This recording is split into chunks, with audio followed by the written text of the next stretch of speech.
Okay, now, we've been looking at the book of Judges over the last couple of weeks as an ongoing process. Is this working okay? Yeah? We've been looking at the book of Judges, and what we're trying to do is, sometimes there's a bit of a tendency, because we know the end of the story, because we know what happens. Jesus comes and he dies and he's raised again. So there's a tendency when we read the Old Testament to try and find Jesus under every bush. And so what we're trying to do is we're having a look and we're saying, okay, well, what would the people back when it was first written and first proclaimed, how would they have received this message? Because they had to live as God's people. In fact, this particular book of Judges came 1,000 years before Jesus was born. And so for 1,000 years, it was useful in telling the people of God, being a guide to them on how to live. And so surely there's something in all of us, something within that for us, beyond just the broader message of salvation and the gospel. There has to be some principles that as disciples of Jesus we can pull out, and that's sort of what we're doing. We're having a look at saying, well, how would they have received this 3,000 years ago? What would they have got out of this message, and how can we apply that to us?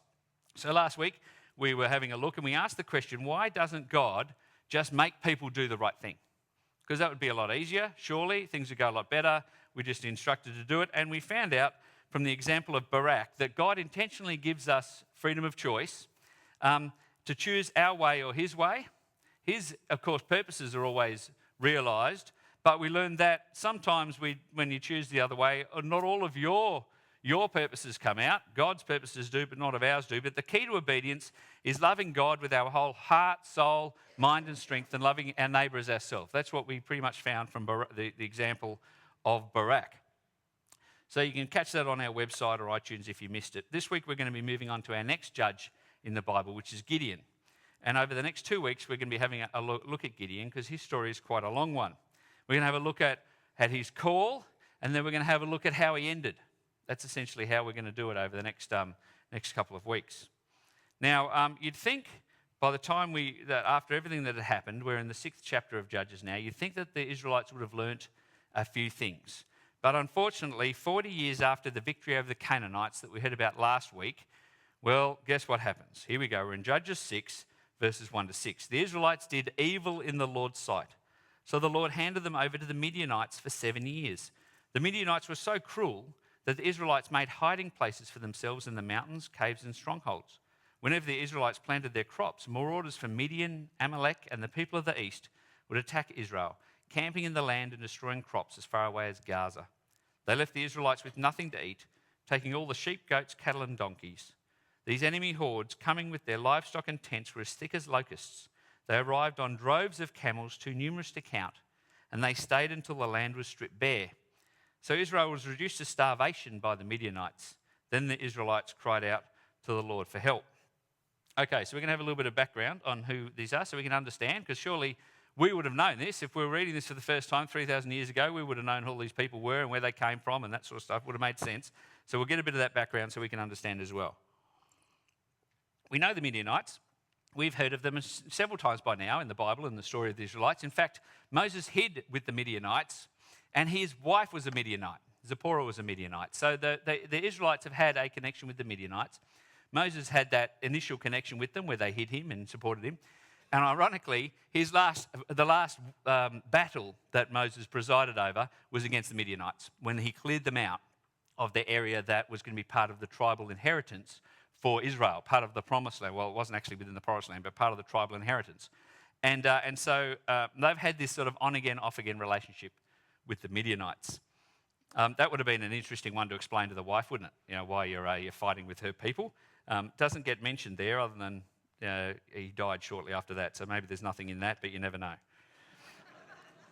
So we've had a little bit to do with the Midianites, and what we've got is 200 years later now, the Midianites clearly have had a resurgence, and they have now brought a bunch of friends along, the Amalekites, and the people of the east, who are from the land we now call Iraq, and they come in and they basically maraud all the way down to Gaza. So to give you a bit of an extent of that invasion and what that would look like for the Israelites, let's pull that up on the screen. So you can see they're coming from essentially the northeastern area, right? And they're marauding all the way down to where you can see the arrow ends, which is about where Gaza is today. So they're coming all the way to, they're basically cutting a swathe straight through the center of Israel all the way down. There is not a single tribe unaffected by this. This is, unlike the other instances with judges where we've seen up until now, often the problems that they had with the previous judges were confined to a part of Israel. They were northern Israel or they were southern Israel. This is affecting the whole of Israel. It's cutting a swathe all the way through. It's basically not a part of Israel that's going without being affected here. Well, you'd expect that if it's going to be, the problem is that big, then God's going to have to do a pretty big thing. It's a huge problem. It's going to need a huge solution. And if you were an Israelite hearing this in 3000 BC, you'd be thinking to yourself, what? They get all the way to Gaza? They start up in the north and they raid all the way down to Gaza? This is huge. This is basically far too big for the Israelites to have dealt with. It's much too big a problem. God's going to have to do something really spectacular here. And in fact, they're probably thinking, God, he can do one of his plagues. He's good at plagues. He can do that. Or maybe, he can bring a bit of brimstone or something or other. He's done that in the past. But they're expecting God's going to do something big to these Midianites. That's what the people would be expecting to a problem this big. So let's see what his response is to when they cry out to him. This is from Judges 6 and from verse 7 onwards. When they cried out to the Lord because of Midian, the Lord sent a prophet to the Israelites. He said, "This is what the Lord, the God of Israel, says. I brought you up out of the slavery in Egypt. I rescued you from the Egyptians and from all who oppressed you. I drove out your enemies and I gave you their land. I told you, I am your God. You must not worship the God of the Amorites, in whose land you now live, but you've not listened to me." Well, essentially what's he saying here? God's saying, remember all those really amazing stuff that I did back then? Remember when I did all this crazy stuff and brought you out of Egypt? You did nothing. You did nothing back then, but remember when I did it all for you? And so when they're reading this, they'd be thinking, man, I remember that. All the stories. He was doing stuff like turning rivers to blood. There were frogs and gnats and stuff and everything. There was hail so big that it killed cows. Like, God's a pretty impressive guy, really, when you think about what he did. And the Israelites did nothing. Essentially, all they did was complain a lot and follow along and do what Moses told them to do. Really, they didn't have to do an awful lot. So really, God has sent a prophet to say, remember what happened back in the day? And so you can imagine when they were getting this, they would have been thinking, excellent, it's payback time in the Midianites. God's going to go Old Testament on the Midianites. It's going to be good. This is going to be Egypt part 2. This is going to be really nice. There's going to be a huge play. God's decided he's going to come and fix everything himself, just like he did in the old days. Well, unfortunately, that isn't actually what he then does. There's a prophet that comes and says, hey, remember what goes on? But then this is what happens. This is the very next thing that happens. It's starting in verse 11. Then the angel of the Lord came and sat beneath the great tree at Ophrah, which belonged to Joash of the clan of Abiezer. Gideon, son of Joash, was threshing wheat at the bottom of the winepress to hide the grain from the Midianites. The angel of the Lord appeared to him and said, "Mighty hero, the Lord is with you." All right, so let's understand this a little bit. Firstly, God's big play, it's not about bloody rivers and frog invasions and stuff. He sends an angel to go and talk to some guy named Gideon. Well, who's this? Well, to be brutally honest, Gideon is a bit of a nobody. I know that sounds really harsh, but the fact of the matter is, if you were reading this 3,000 years ago and you heard that description of Gideon, you would know that he was a bit of a nobody. For a start, he comes from the half tribe of Manasseh, who are always, they're a half tribe, they're not a full tribe, so they always were sort of considered a bit down the bottom of the beanpole. These guys, when they were divvying up the promised land, they got the bit really, to be honest, no one else wanted. And they complained about it. They said, hey, can we have some more? And everyone else said, no. So even the bit that they got, the only tribe that ever complained about the piece of the promised land that they got was Manasseh. In fact, on top of that, he's from the family of Abiezer. And we know that Abiezer was one of the poorer of the major families in that particular tribe. In fact, he even says with the poorest family within the tribe, within the poorest tribe. So we know that Gideon is from the family of Abiezer, which is hardly lifting the roof off financially again compared to all the rest of the tribe. And in addition to that, Gideon is the youngest member of the family. We get told that a little bit later too, when Gideon complains. He says, I'm the youngest member of the family. So he's the youngest member of the folk that live in the back blocks, and God has sent an angel to talk to him. So give you a bit of an indication on where they live. Their territorial tribe, if we can pull the slope, you see that the big circle egg on the right-hand side, that's actually the traditional lands of the family of Abiezer. But he's actually at the moment living where you can see the point of the arrow is. He's living over in Ophrah because clearly where they were before is right in the middle of the Midianite invasion. And so the family have decided, obviously his dad Joash is a bit of a bright spark, and so he's decided, let's go somewhere else. Where they've actually gone in Ophrah, actually, they've moved out of their land. In fact, it's actually over the border and it's in the tribe of Issachar. So they've actually moved. If we put this into context, we've established that Gideon's a bit of a nobody. He's the youngest from the poorest family within one of the lesser tribes. And on top of that, they're not even in their family home. They've gone and bought themselves a place in someone else's territory, and which is out of the way and avoiding the Midianites. Sort of smart, but hardly brave, you'd have to say. In addition to that, Gideon's family, we know, were Baal worshippers. Just to make it even, they probably recognised the fact that Yahweh, the God of the Israelites, was there, but there's no mention of them worshipping Yahweh until the angel turns up, but we know that they worship Baal. So he's a nobody heathen from a pretty undistinguished family of heathens. This is Gideon. This is the guy that God has said, the big play of God is to send an angel to come and talk to this guy. And on top of it all, we're told the bloke's hiding in a wine press, threshing some wheat. So what's that look like? Well, I've got here a photo of a wine press, of a threshing floor. You can have the threshing floor up. Okay, it all looks very nice. There's bullocks, there's grain, there's lots of people. It's intentionally in the open so that the breeze would help separate the wheat from the chaff. And they'd separate the grain up. You can see that's what they would do. They'd pile it in piles and put it into bags, and life is good. Wine press. Let's have a look at the wine press. Right, that's the wine press. And the way wine presses worked is you can see that tray on the top of the screen that's sort of cutting in the ground. That tray there was where they'd put the grapes. They'd crush them, and then the juice would run into the hole, and they'd have vats in the hole, and they'd collect the juice inside the vats in the hole. Now, you notice some immediate distinctive differences between the threshing floor and the wine press. For a start, getting a bullock in the hole is going to be somewhat difficult. So he's hiding in a hole, and he's probably doing it by hand. He's probably threshing it with a stick, which is really the hard way to do business. He's probably doing it on his own because you're not going to fit too many other people in the hole with it as well. He's doing life the hard way. So Gideon, the great warrior, why is he there? Well, clearly he's hiding from the Midianites. It tells us that. And why would he be hiding in a wine press? For a start, it's a hole in the ground. That's a good thing to hide in.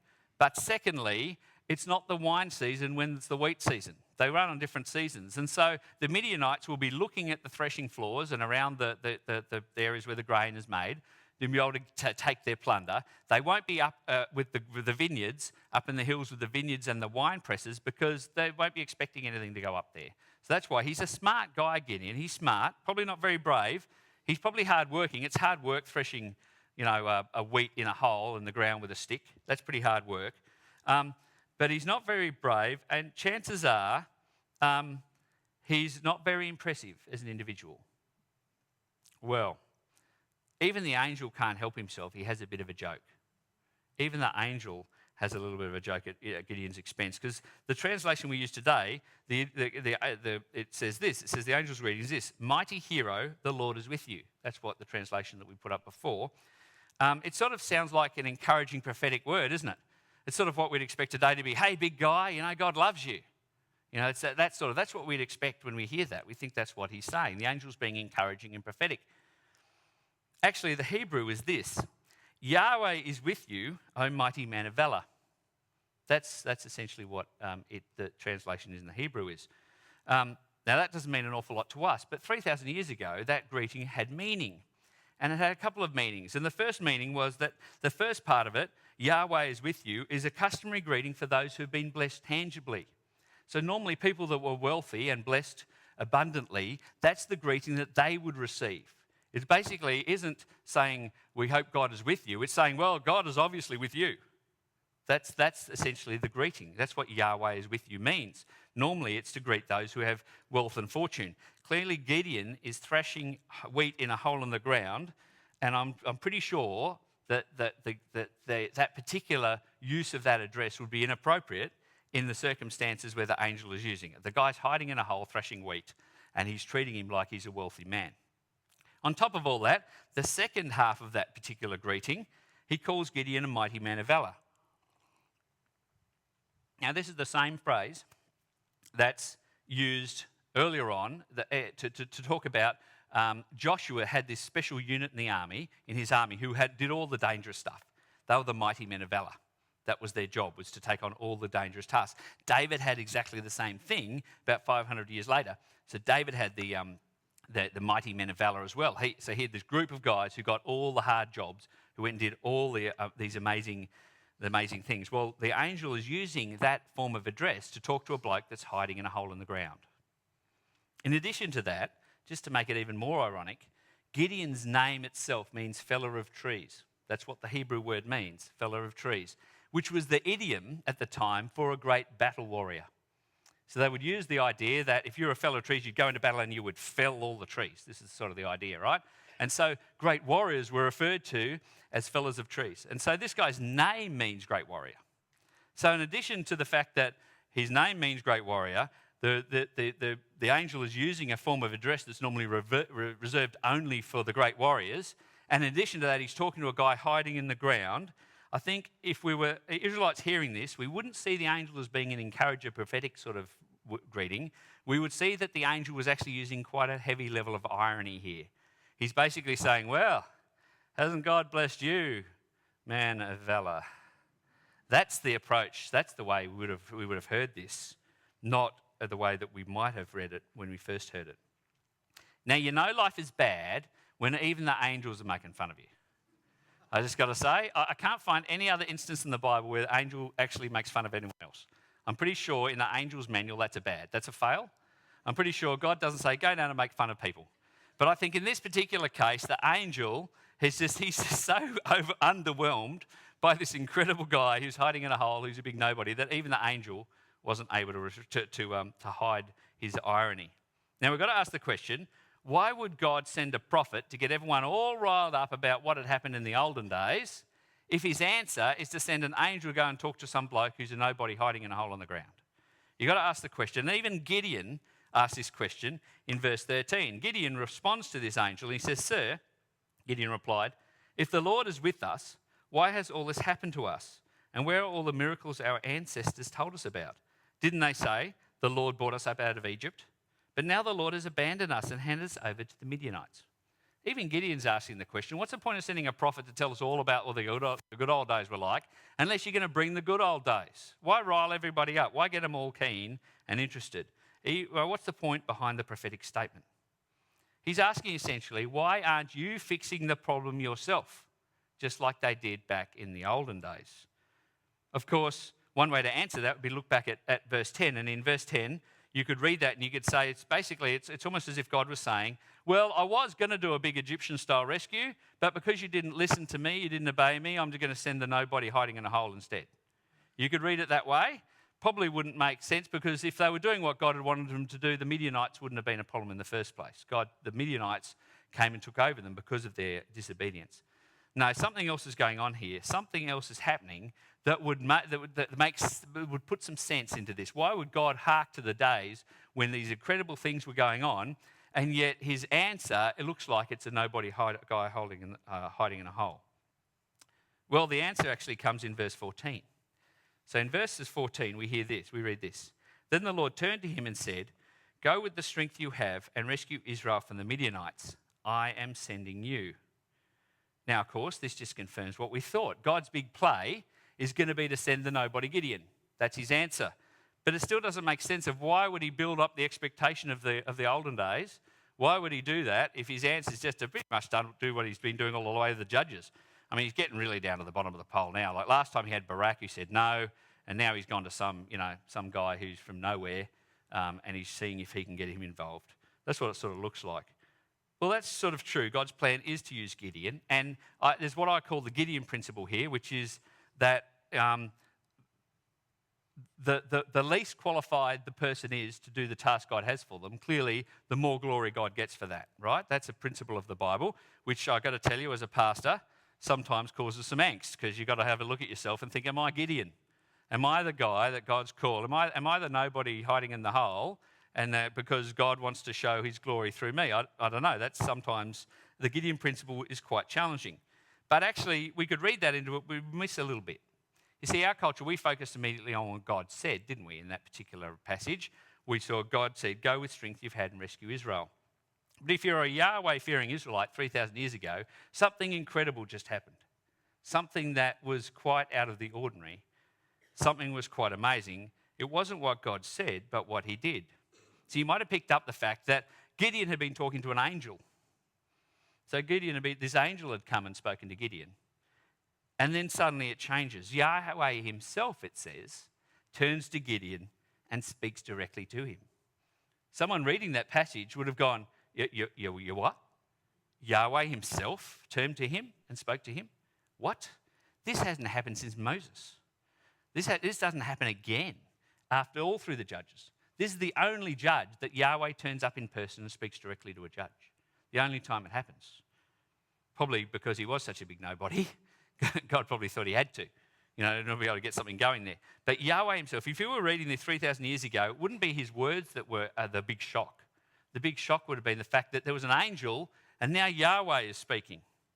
Yahweh himself has turned up. The Israel haven't seen this personal appearance since the time of Moses. And when was that time? You guessed it. The time that the prophet had been speaking about. The prophet comes along and says, remember that big time? Remember that time back when? Remember when God always did crazy things and was with us? Well, that was the time when God was with them in person. And what does God do now? He turns up in person and speaks to Gideon. The big news here isn't that God is just sending Gideon. I mean, clearly that's what he's going to do. That's what he does with all the judges. The big news is also not that God's just going to come and fix it himself like he did with the Egyptians. Like he's going to come and do with it, and all the Israelites have to do is complain a lot and run along. That's not the big news. That's not what's happening. The big news here is that God has decided to come and fix it with Gideon himself. So God himself has turned up and says to him, Gideon, you're going to personally bring what you got. I'm bringing what I've got, and we're going to fix this problem together. This isn't a case of a God sitting back up in the top of heaven somewhere and just sending Gideon off and expecting him to be a faithful guy. This is a God that's actually showed up with Gideon and says, together we're going to do this. We're going to do this together. You're going to bring what you've got, your gifts and abilities, and you're going to pair it with my power and my authority. And then we're going to go and fix the problem that you've got. This is God saying, we're going to do this together. That's the answer here. The reason why he's given the prophetic thing back to the days when God used to show up in person is that God is showing up again in person. But unlike the old days where it was just sit back in cruise control, God is going to fix everything, the answer here is that God is expecting Gideon to step forward. Even though he says to him he's going to be playing the role here, essentially Gideon is expected to play a part too. That's really the whole question of Gideon's call. Gideon's call here is to play a part with God. And the fact that he's a big nobody from a hole in the ground tells you what percentage of the part Gideon's going to play here. So, if you say out of 100, how much of it's going to be God and how much of it's going to be Gideon? Well, he's a big nobody, nothing here, and you've got God. So this isn't Gideon being told, go and fix it. This is God doing it. This is essentially the same task of a disciple today. This is what we have. This is the mission we have. God doesn't sit in heaven and give us the task to go off and do stuff. That's not the way it works. Sometimes it might look like that, and we might think that that's the case. But that's not the case anymore. On the other hand, God doesn't say, look, you guys sit back and I'm going to fix the problems of the world as well. That's not how he works either. Imagine if God was going to bring what he had and expected us to bring what we had to solve the problems, not just around us, but outside of our world as well. Imagine the part that we would have to play. Imagine the next door neighbour who you think if you went over to him and said, hey, why don't you come to we've got a sports day on Saturday, do you want to come along? And you think that guy's going to say, he's never going to say yes to me. God's saying, great, take me too. Take me along. I'll be part of that. Let's see what part we have together.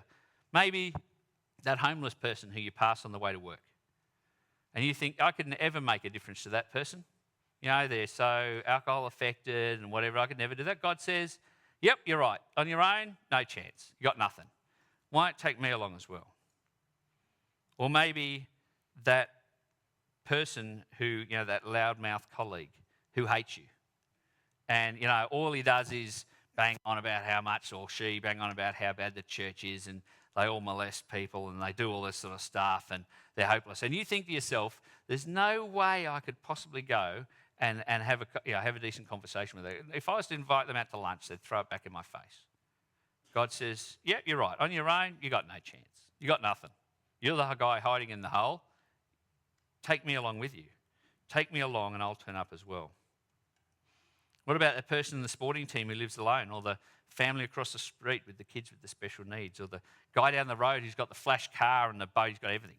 He's got everything. And you think, if I went and go and ask him if he wants to come and be involved in something that I'm doing, he's got everything. He's not going to want to do any of that. And I've got nothing to offer him. God says, yep, you're right, Gideon, you got nothing except me. Bring me along with you and we'll play the part together. Or alternatively, the other option is we can just stay in the winepress. Gideon didn't have to get out of the winepress. Gideon could have stayed in that winepress and threshed wheat. Now we know, of course, because there's a couple of chapters written about what Gideon does that we'll be having a look at. We know that Gideon did more than just stay in the winepress and thresh the wheat. Gideon had a part to play too, but the part wasn't to go and do what God said. Gideon was being called to go and be with God.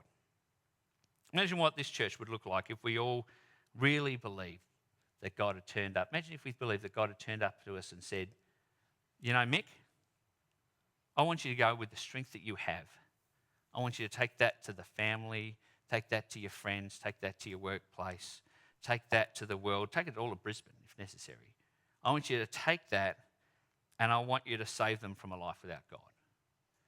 Imagine if we actually believed that that's what God had given us the mission to do. But then on top of that, he said, I'm sending you, but I'm starting from a position of being with me. I'm sending you. You're my answer, but I'm with you. I'm actually personally turning up with you. That's the answer. The answer is you go and take your strength, but I go with you. What sort of church do you reckon we would look like if we really believed that God had asked us to do that? Would church on a Sunday be something we came to, or would it be something we went from? Would prayer be something that we wanted to offer to our Christian friends and get from Christian friends, or would it be something we wanted to take with other people that needed it and had no understanding of it? Would reading the Bible be something that was just part of our morning, or would it be the start of our morning? What would our church look like if we actually believed that God was standing next to us and saying, take your strengths and your gifts and I'll go with you and we're going to go and answer the problems in your world? Imagine what the church would look like.